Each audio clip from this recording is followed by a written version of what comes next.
qu'est-ce que c'est que ces histoires? Heureusement que la France reprend tout ça, elle s'en fout. Elle voit quelqu'un qui a bien tenu la barre et elle voit que les autres, ils font des promesses qu'ils ne pourront pas tenir.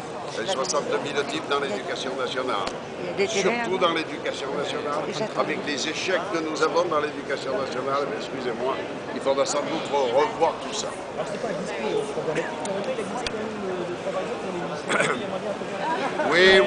Oui, ça c'est ce qui va faire l'objet de beaucoup de discussions à l'intérieur même de notre parti. Je ne suis pas opposé à cela, à condition que la liste qui gagne, par exemple dans des élections municipales, comme pour des élections régionales, la liste qui gagne doit avoir la majorité absolue des sièges pour gouverner. Que d'autres sièges soient donnés aux autres formations politiques me paraît tout à fait raisonnable. Mais il faut pouvoir gouverner. Rappelez-vous à Marseille, en 2008, je fais 6 000 voix d'avance sur mon concurrent socialiste. Et je n'ai que 2 sièges de majorité absolue. C'est pas juste.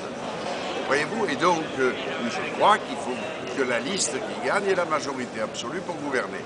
Et après, les autres sièges, on peut les attribuer peut-être à la proportionnelle. Il est temps d'un peu changer. Il y aura un petit peu de discussion quand même au sein même de Oh oui, il y aura de discussions.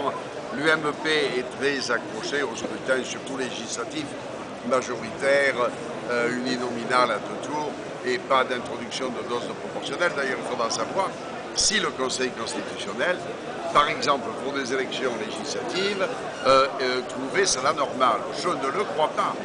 Quand on nous dit, mais au Sénat, vous avez 2 modes d'élection, pourquoi? Parce qu'en 1959, quand on a refait le Sénat, personne n'a saisi ce qui tenait lieu à l'époque de Conseil constitutionnel. Et je serais étonné qu'aujourd'hui, sur les 2 modes d'élection, le mode à la proportionnelle et le mode au scrutin uninominal à 2 tours le même jour, que le Conseil constitutionnel soit d'accord. Ça m'étonnerait beaucoup.